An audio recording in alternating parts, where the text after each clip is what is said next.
do the pledge of allegiance. So please stand.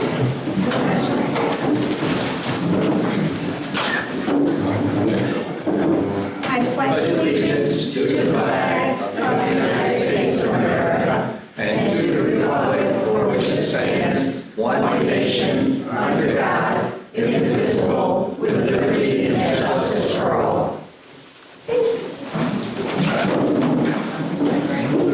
Okay, for those of you who weren't here the last time, I'm Margaret Rickey.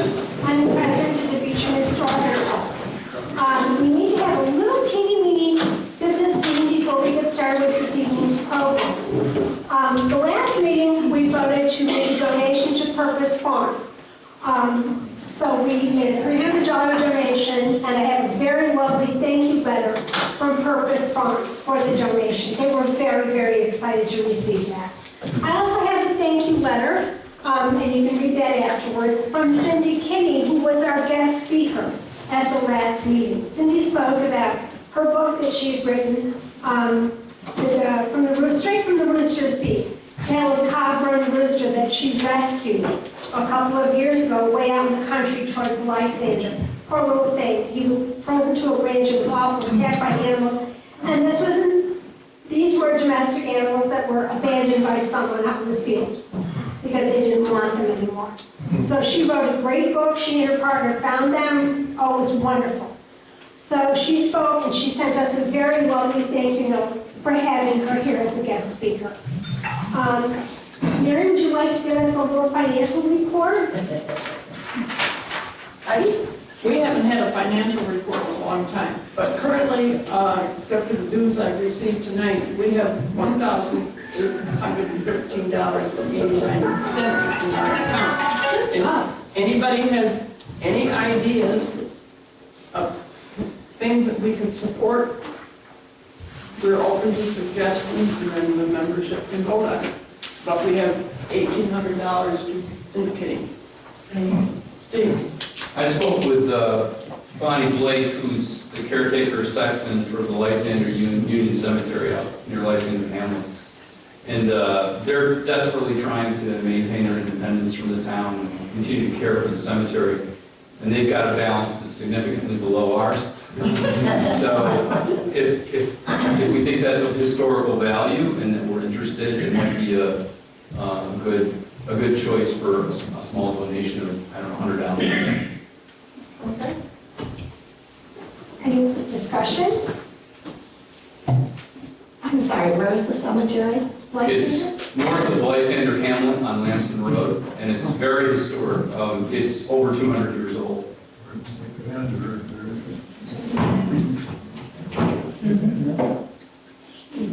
Sounds like a plan.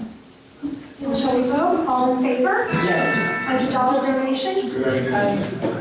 Very good. Okay, thank you. Information from you, Steve. Thank you. Okay, thank you. I'm a charity too. Thank you, everybody. And it is our job to foster historic preservation. This is why we're here, and this is why we do this. So I think that was a very good suggestion, Steve. Thank you. All right, now, I want everybody to close your eyes and think back to when you were a kid. I know it was only a couple of years ago, at least for me anyway. But think back to when you were a kid. You're in the car, you're going north on Route 48, headed towards Fulton. What do you smell when you get there? Right, think of it. Close your eyes and think, I can bring the smell back. I can bring it back, because that was just the best. It made going to Fulton special. There wasn't a lot special about it. So tonight, we're going to hear all about Nestle's chocolate. And our guest speaker tonight is Jim Papaya. Rhymes with papaya. Thank you. I had to write it down. So I would remember, because I had it all different ways. Anyway, Jim is the author of quite a few books over here. My favorite, which I have to have tonight, is Voices in the Storm, about the blizzard of '66. Oh yeah, we remember that. I was just a mere teenager. Anyway, this is going to be really, really interesting. And I know Nestle's had such a, it was such an important part of Fulton history. So I will turn it over to you, Jim. Thank you so much. Sunlight,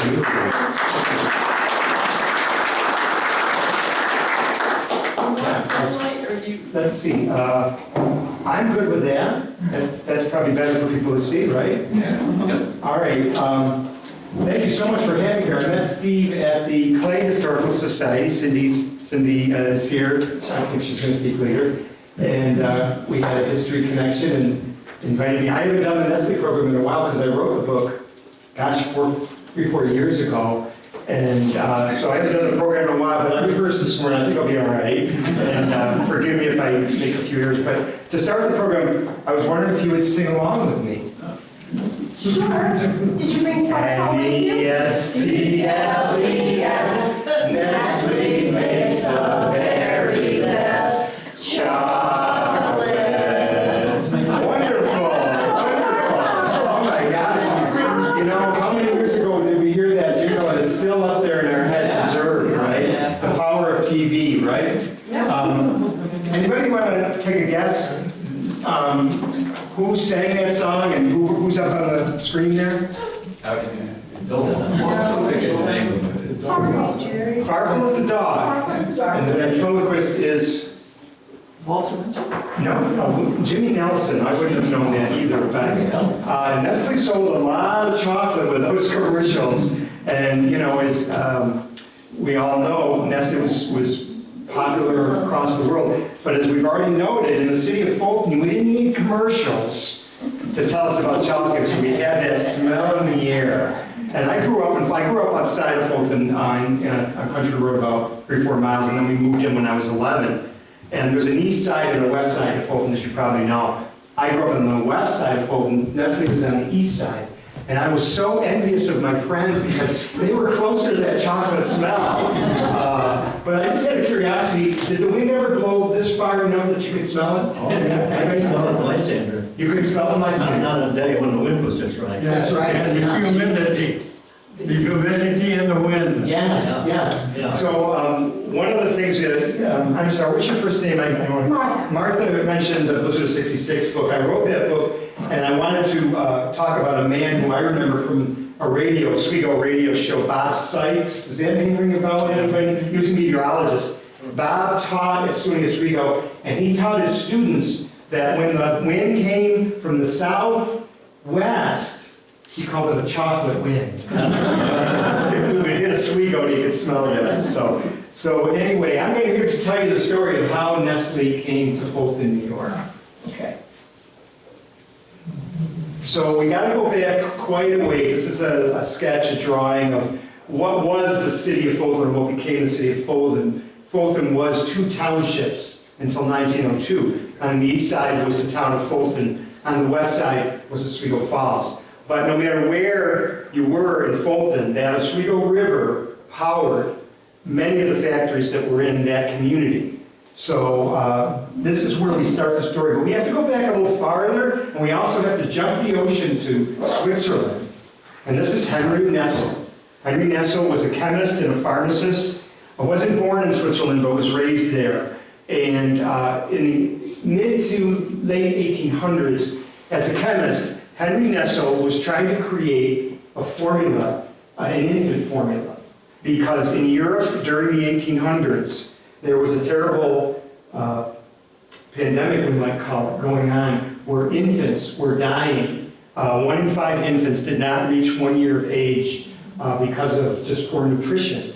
And so to supplement mother's milk, pharmacists and chemists were trying to create a formula. And Henry Nestle was one of the first, he wasn't the very first, but he was one of the first to create this infant formula. Became wildly successful throughout Europe. And so when a business becomes successful, what do you want to do? Well, you want to expand. And one of the places that the Nestle company wanted to expand was the United States. And so by this time, Henry Nestle, we're talking the very late 1800s, 1898, Henry Nestle had retired, sold his name and that secret baby formula to the company. And he retired, but his name was retained. And so the company of Nestle wanted to find a place in the United States where they could create this baby's formula, which the basis of it was cow's milk. So they looked up and down the East Coast because that's where most of the population was in the 1800s. And they settled on Fulton, New York. Why? Maybe you know, remember, take a guess what? Yep, the cows. One of the things that Nestle's was very rigid on was it had to be the highest quality milk. And the cows that gave milk in the central New York area, including around Fulton, was a very high quality. I think it was the farmland that they grazed on, a real high quality milk. So in late 1800s, this man and his wife, this is Ernest and Adele Fiva, came from Switzerland. Ernest had that secret formula in his head, and for decades, nobody else knew that formula. And Nestle was always very secretive about all their recipes, but Ernest came with that recipe in his head. I had the privilege and honor of interviewing Adele and Ernest's grandson. And so they told me his story, which I have in the book. And by the way, the kinds of books I write, they're heavily dependent on people's memories. You know, I like to write facts, of course, but I like to hear the stories about how these are happening. So I was able to hear the story of how Ernest came over with that formula. Now, the city of Fulton, which would become a city in 1902, so I'm skipping ahead a few years. This was just a few years before they incorporated, but those folks in that Fulton area wanted Nestle to come to their city so much that they put up these houses. This was the Fiva home. And if you drive through Fulton today, if you're on 41 coming into Fulton, and you remember where the old Nestle plant is, you can see the rubble on the right that's still there from all the buildings being torn down. On the left is Nestle Ave. Take a drive down at some point. You'll find that house. There's a little different siding and stuff, but that was the Fiva home. Fulton gave that home to the Fiva family. And two other families. Is that the name we're looking for, Steve? Beauchamp. Beauchamp. Am I- My grandfather. That's your That's grandfather. Bill Westman's grandfather. My God. Yes, Beauchamp. Wow. Well, that was the home he lived in. I don't know if you ever do remember. I think there were three of them. There probably was. That was in the middle one. Okay, wow. Yeah, well, he's in the book. I have his, those are the 5 or 6 men who came over from Switzerland to start that dairy factory. So Fulton, the other thing that Fulton did, I've never been able to track down exactly, but I imagine it was just citizens. They raised $2,700, which was a lot of money back in the late 1800s, and bought the property that Nestle built on and gave it to the Nestle company. That's how much they wanted, Fulton wanted them in their community. So before you knew it, in the early 1900s, here comes horseless and horse-drawn carriages coming to the Nestle factory. You see the HN there, Henry Nestle was the name, coming to deliver milk. And these milk were in containers, these big containers. In fact, until recently, the last mayor of Fulton, Ron Woodward, passed away just a few years ago. He had one of those containers in his office when you came into his office because he worked at Nestle's many years. And these farmers would come in, these dairy farmers, drop these canisters off, pick up some new ones, and then go back, and this was their delivery. Now, I talked to several dairy farmers who had family that was involved way back then, and so many of them told me that Nestle treated them like business people, right? Before that, farmers did the best they could to sell their milk. You know, it was tough going, and they couldn't always get a good rate, but Nestle treated them like equal partners. Here's a milk contract signed by Nestle and the Arnold family farm. And you don't have to read, you can't read all that, but you know, they had stipulations on how they were going to produce their milk and what Nestle's would give them per gallon. And so it really brought pride to local dairy farmers. Okay, so, pardon me because I think I have to go to a different topic. Just hold on a second. I think this is where, yeah, okay, so, as you notice, I haven't said a word about chocolate yet, right? This is all milk, and I should explain that Henry Nestle, the Nestle company, made that baby formula, they made condensed milk and cheese. Those are the 3 products, no chocolate, okay? So how did chocolate come? All right, so in order to find that out, we have to go back to Switzerland, back to a man named Daniel Peter. And Daniel Peter was a young entrepreneur. In fact, in my research of his life, by the time he was 20, He and his brother owned a successful candle making factory. Candles were the primary source of artificial light in the late 1800s. And they thought they were set for life. It was a very successful business. Well, along came more sophisticated ways of lighting, and their candle factory collapsed and they went bankrupt. Around the same time, Daniel Peter married into the Collier family. Some of you might remember Peter Collier Colin was the name some people call Nestle's chocolate or PCK. The Collier was the family of Daniel's new wife.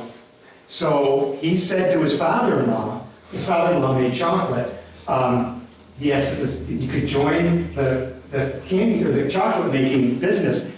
And for some reason, his father-in-law said no. I don't know why, but Daniel didn't get mad, he got even. So let me explain a little bit about chocolate in the early 1800s, or early 1900s, excuse me, especially in Europe. Chocolate was not the treat that we know it was today. It was more like, I would call it the energy bar of its day. You know, filled with sugar and fat and a lot of calories. People would eat it if they needed energy, but it had a bitter taste to it.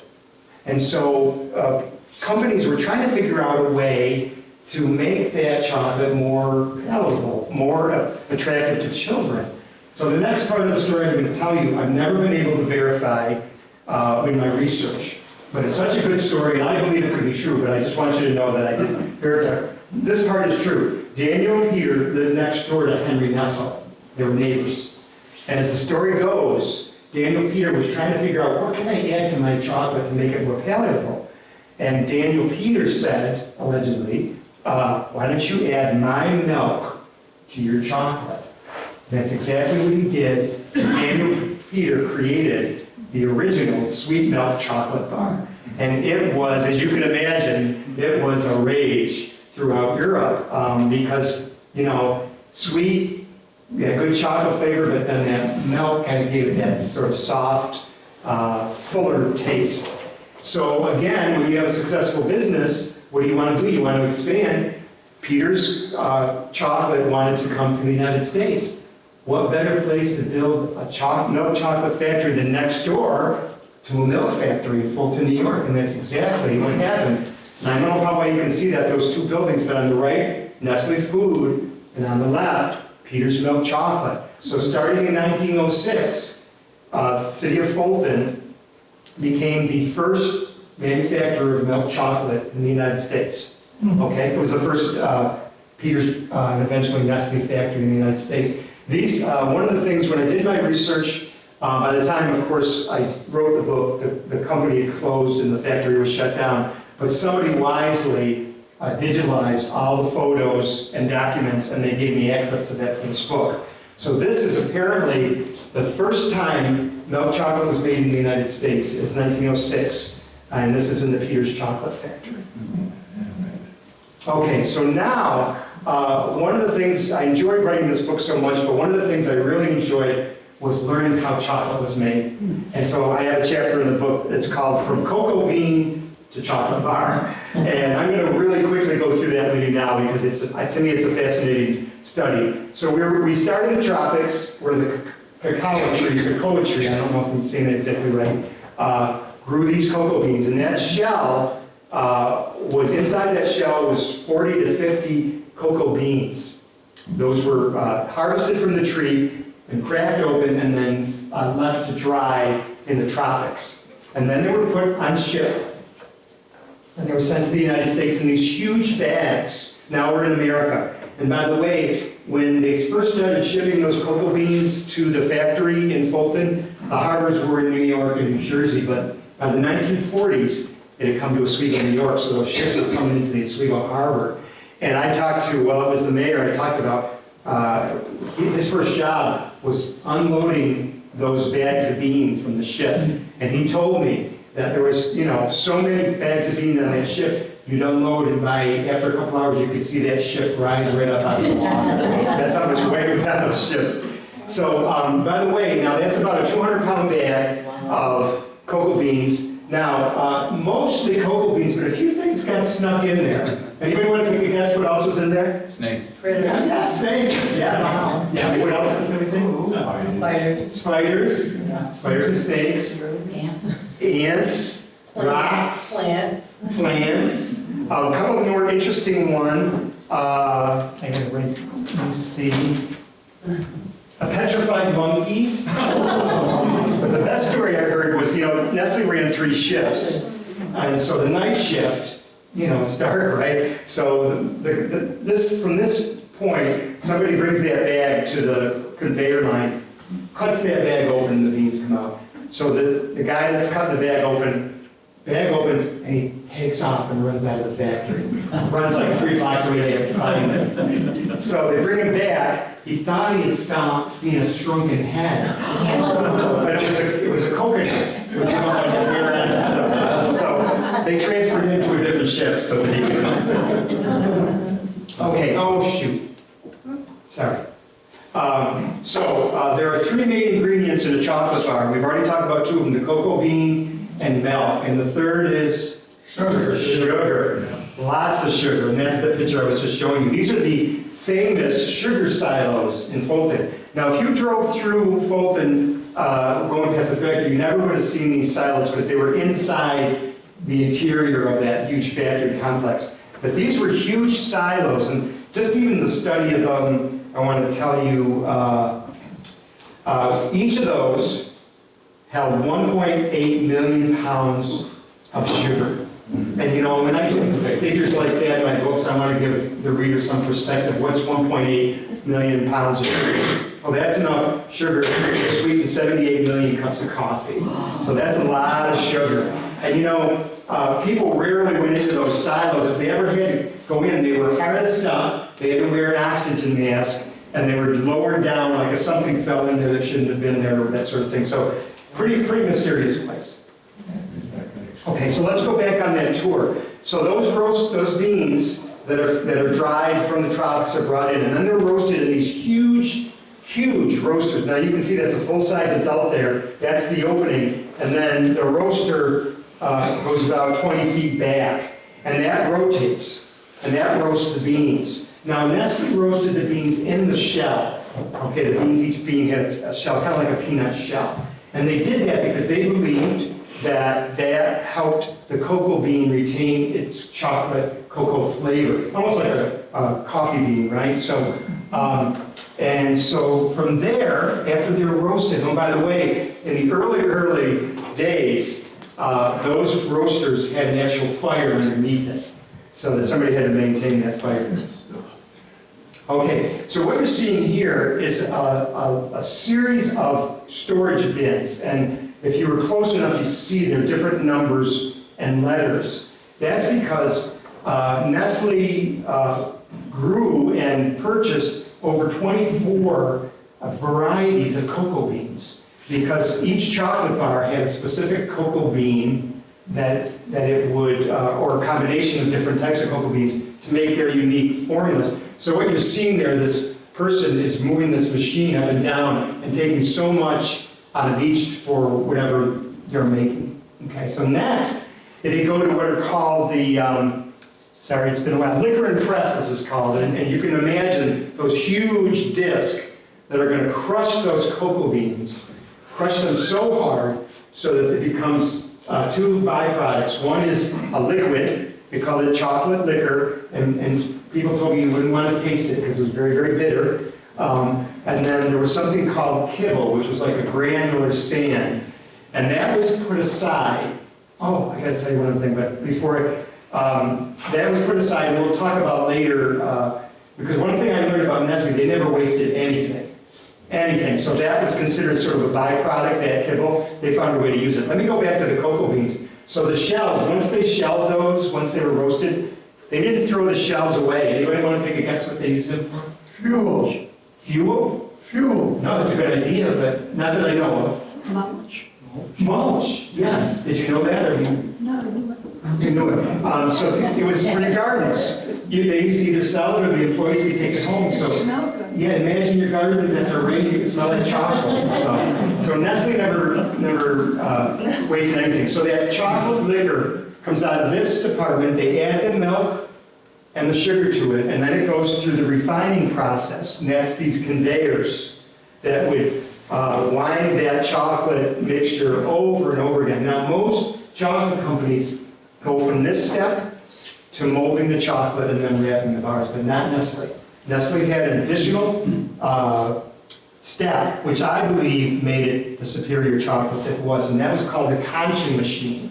And this, you're seeing a person that's that big vat of chocolate in front of him. He's scooping with a shovel into this conching machine. You can see that it's got an arm that's going to go back and forth, further refining it, further mixing those flavors, sometimes up to 96 hours. 96 hours until, and you know, I talked to some of the people who worked in those departments, and they could tell by the smell when it was done. Just amazing, just amazing. Okay, so if you ever drove through the city of Fulton back when the factory was going, if you turned, let's say you're coming from the Syracuse way off 481, if you turned right down a side street, that's called Fay Street, there was a walkway above, if anybody knows it. That's what we're seeing right now, and that's where some employees, it was the only way for some employees to get to work, and they would bring carts, but those pipes, anyone take a guess what was in those pipes? Chocolate. They actually sometimes took that mixture from the conch department and brought it over to where they were going to mold the chocolate and then wrap it. Yep. That overhead tower was torn down now. So then we have the wrapping department where, in the old days, I saw the old ads in the archives. There were women's jobs at Nestle and there was men's jobs at Nestle. And the women's were mostly wrapping and packaging.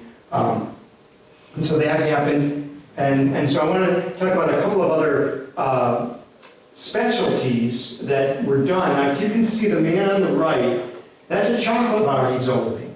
Look at the size of that thing, and that's a 10-pound chocolate bar. Now, when I was a kid, sometimes schools would raffle those off, or it was a Christmas gift, that sort of thing. So when I was doing my research, there was a gentleman who worked at Nestle, and when I talked to him, he showed me this is the wrapper. This is the wrapper that chocolate bar went in. And when he gave it to me, I can still smell chocolate now. So I tried to keep it in plastic to see, but those were. And why did Nestle make 10-pound bars? Well, because Nestle chocolate was the basis for some of the upper-end chocolates that we know, Russell Stover's, what's the other one? Penny Farmer, yes.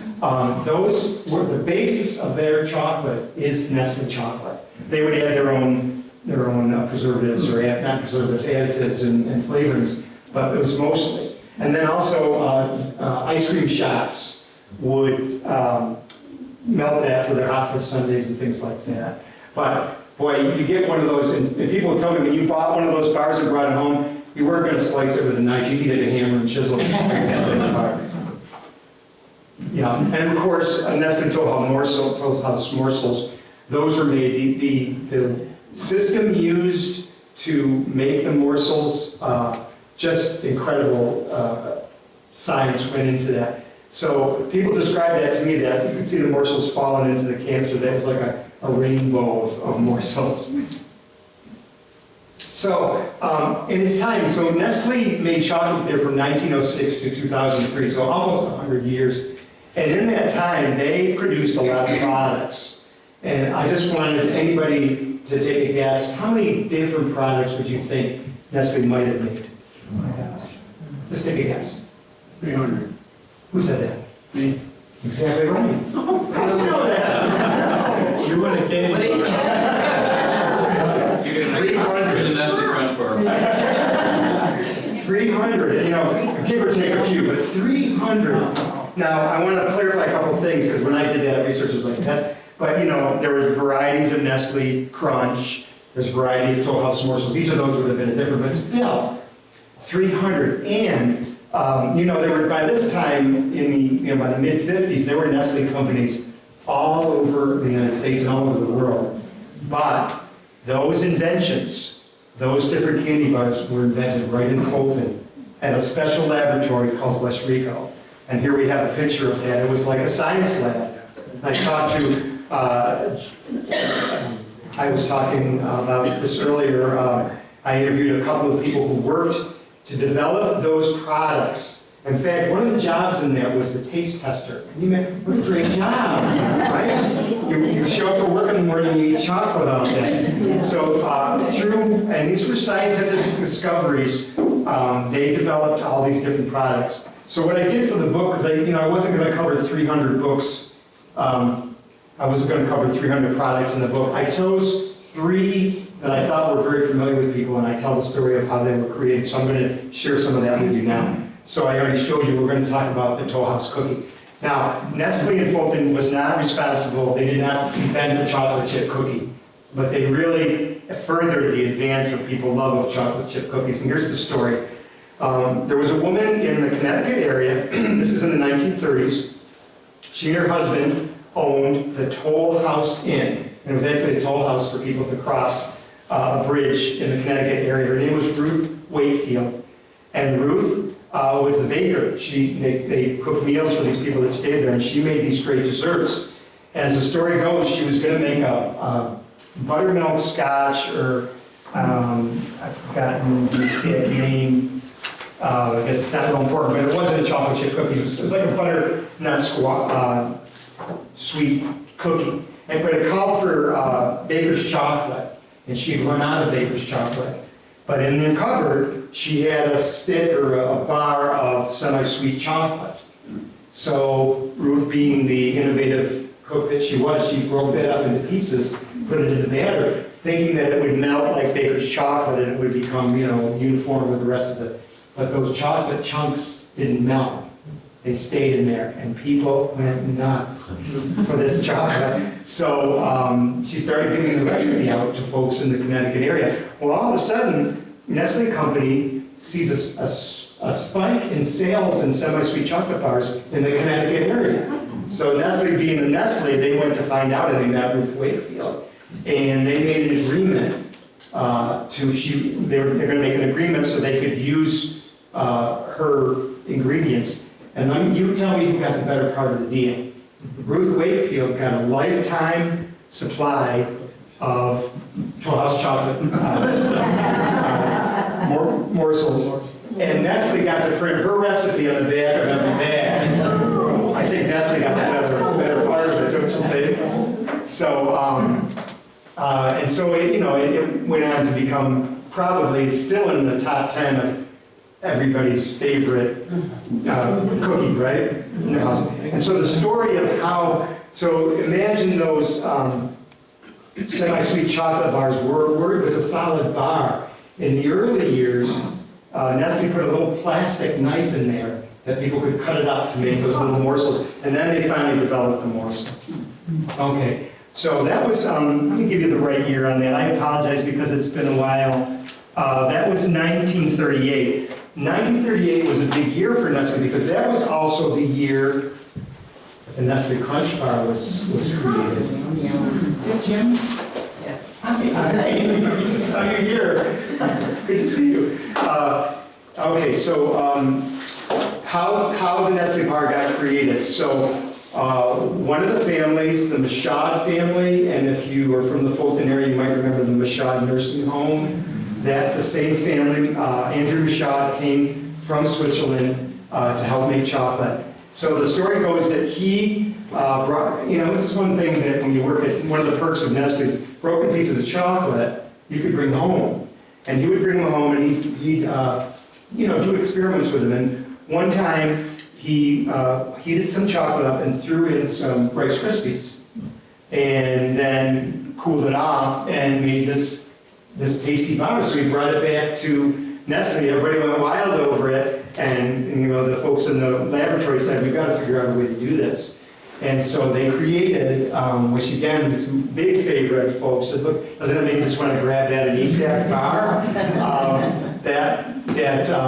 Nestle, and the story of how Nestle developed the rice that went into that is an amazing story, just a little piece of it. One of the reasons they liked the rice is a very inexpensive product, because they were doing things like nut bars and raisin bars, and those were a little more expensive, but rice was cheap.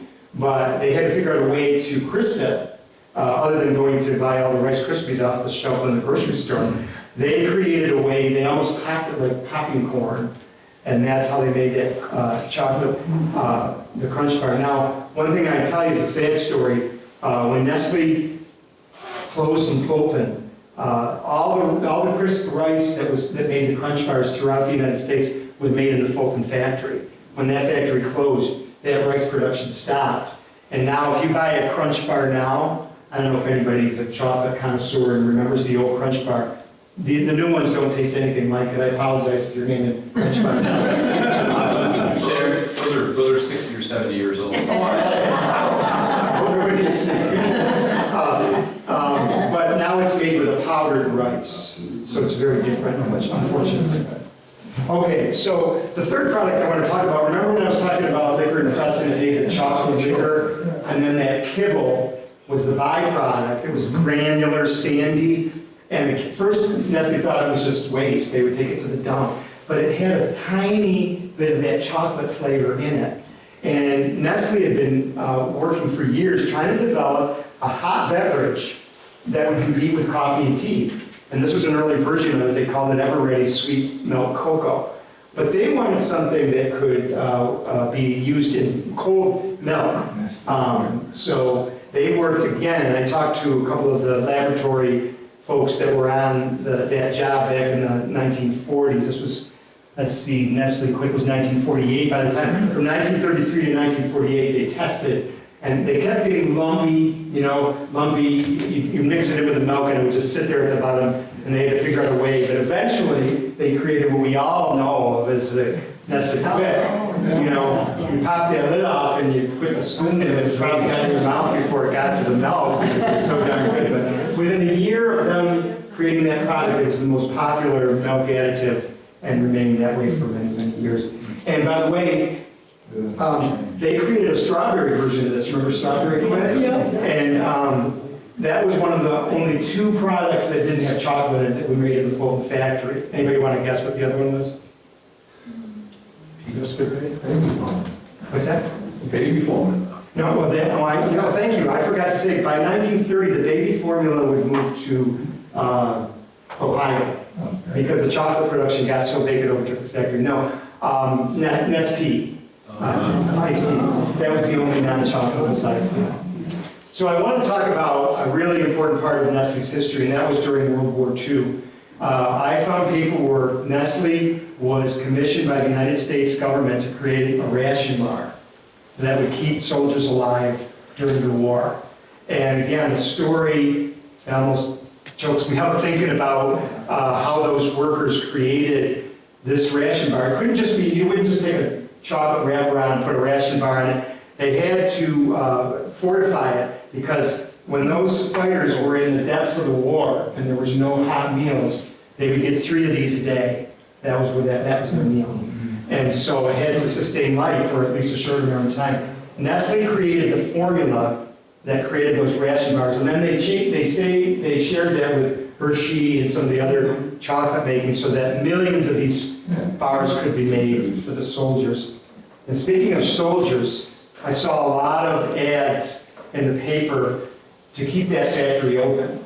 There were 1,500 workers at the factory by the time of World War II, and about 800, I think I have the exact figure, 664 of those employees, so well over a third went to fight in that war. Guess who kept that factory open? Women. Women kept that factory open. It never stopped going 3 shifts a day, 7 days a week. And 60-70% of the production during that war years was for those ration bars. And so people would get mad, I can't get my chocolate bars at the grocery store. And Nestle kept putting out discussions or press releases saying, we're supporting the troops right now, just be patient.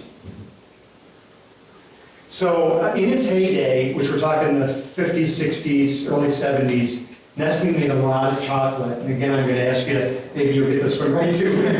How many pounds of chocolate did Nestle make every day? Million. You're good. You're good. 1 million. Did you read the book? 1 million. 1 million pounds of chocolate a day. I had to verify that with several managers because that's just astounding. So again, what is 1 million pounds? So I did a little math here. So let's take their 3 most popular products: the Nestle Quick, the morsels, and the Crunch Bar. So if we cut that into equal thirds, 1 million pounds, this would have been 450,000 bags of morsels, 333,000 cans of Nestle Quick, and 1.3 Nestle Crunch Bars every day. Wow. It's just amazing.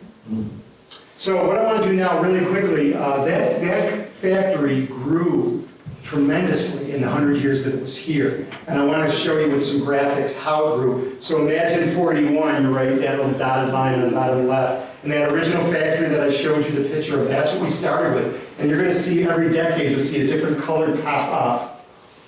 Okay, and so these are different departments that are developing, cargo warehouse, the experimental, now we're into the 1940s.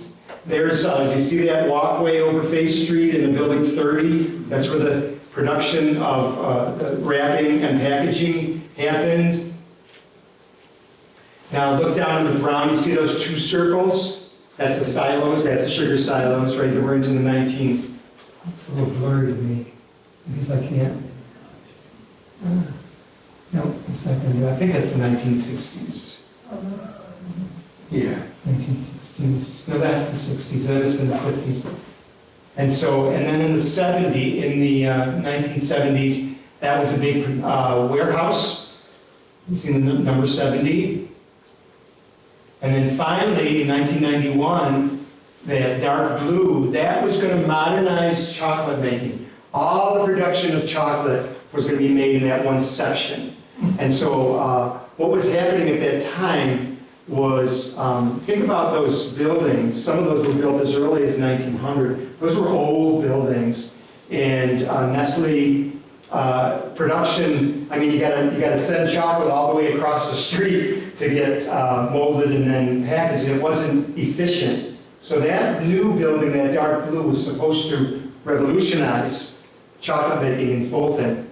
And you'll notice in 2003 the factory closed, and we'll talk in a little bit about why that happened. Now you might recognize this is the logo, the Nestle logo. But Nestle changed the logo. This is their original logo. I'm going to show you in the 1970s they changed it to this. Anybody see what's missing? The worm. The worm. And the third bird. And the third bird. Very good. Yes. Why did Nestle do that? Well, they were trying to market this to the ideal family, which was 2 children. So they kicked one of the baby birds out of the nest. And then the worm was considered earthy, dirty. You don't want to associate food, so they could, the mother couldn't even feed the baby birds. So, but that was Henry Nestle's coat of arms, his family's coat of arms, and that remains a logo.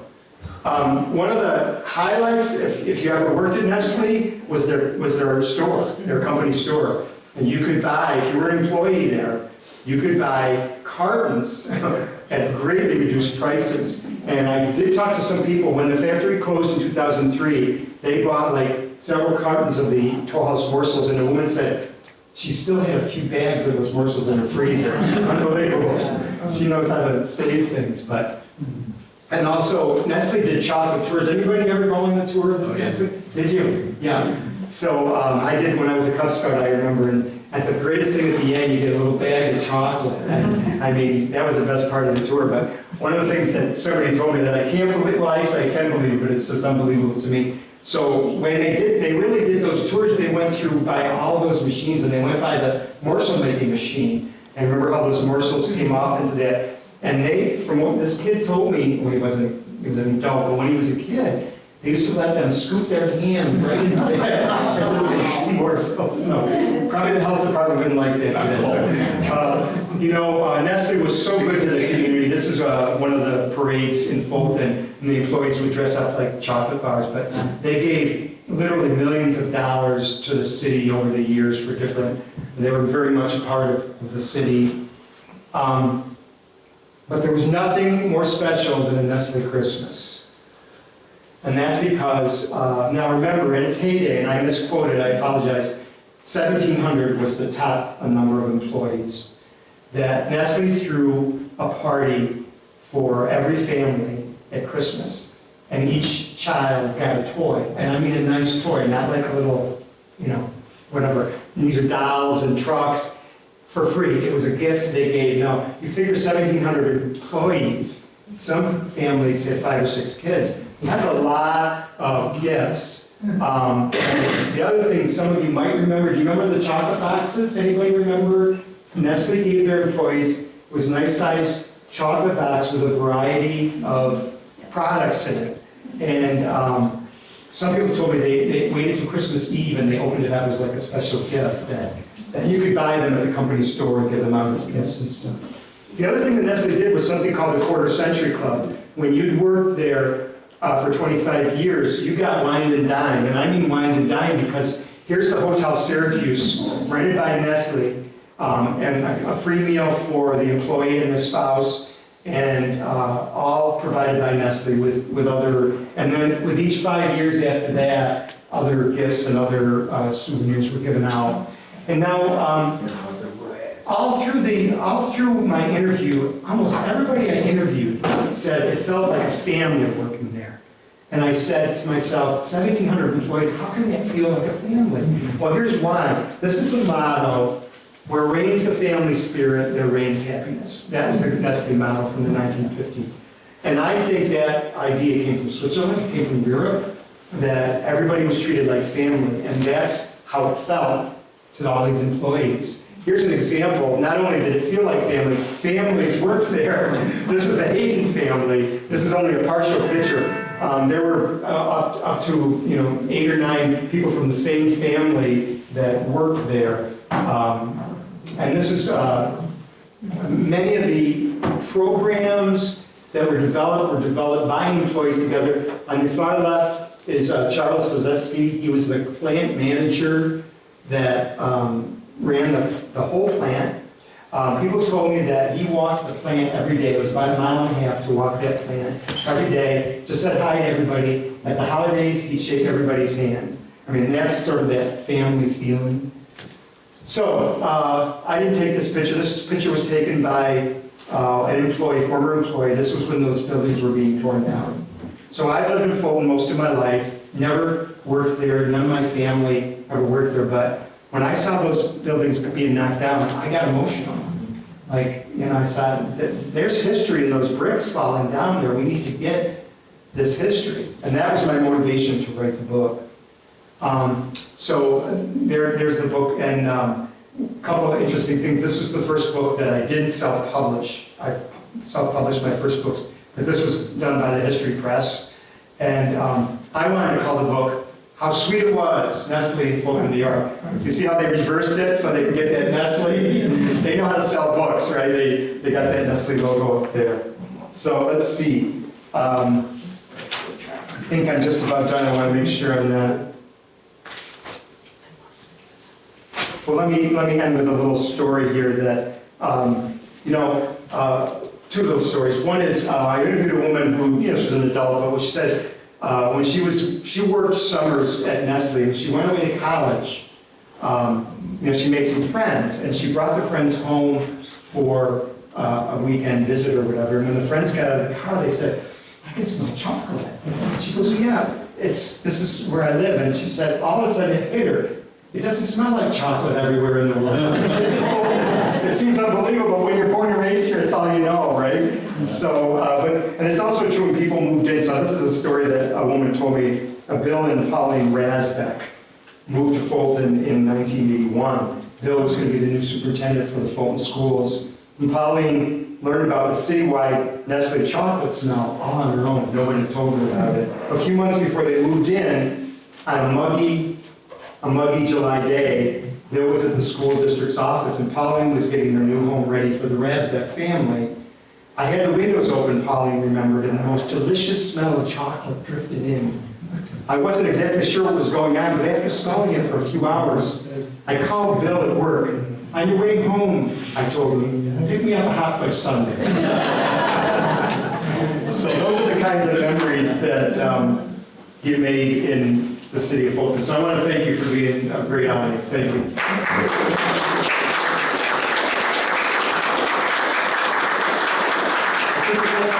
Questions? Is it okay? Yeah. Any questions or comments? Yeah.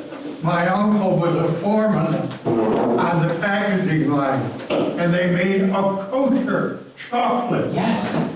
And the rabbi from New York City came and examined the whole process. And he said we had to put on brand new belts on that production line, so there was no contempt. And when we finished, we went in that store, and I got a bar as big as that. Thank you for bringing that up. Yes, they made kosher chocolate. Yes, yeah. Thank you. What's the reason Nestle left? Okay. I always thought maybe it was lack of milk.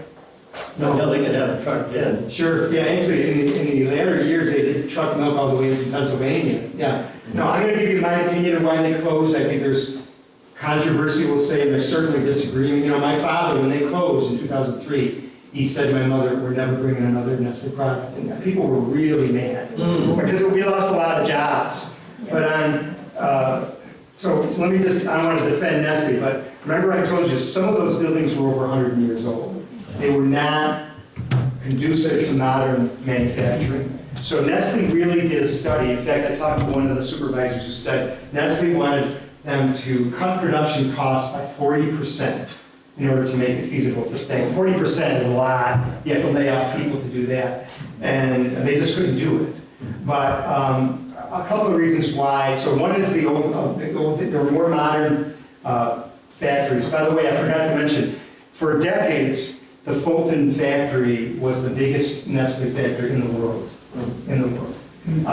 But it was the oldest. So that was part of the reason. The other reason, Nestle wanted to get out of the chocolate business. Think about the 1970s. Chocolate became considered junk food. You know, it's not healthy for you. So they started to diversify. You know, now they do bottled water and they cat food. I mean, they really diversified. And I think I mentioned, or maybe I didn't mention, if you see something with a Nestle label on it now, it's not made by Nestle anymore.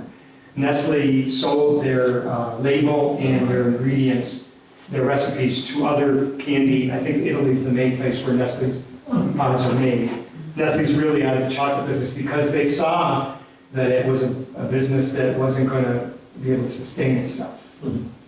No, that was the first place that it was produced. In the United States. In the United States. And then you kind of know the history of how it spread from there, like, did it go from there to other areas of New York or Ohio? Or... It went all over the United States, went all over the world, actually. I mean, they sent the Crunch Bar originally to Brazil to be produced after Fulton closed down. But you know, different atmosphere, different climate, and they could never match it.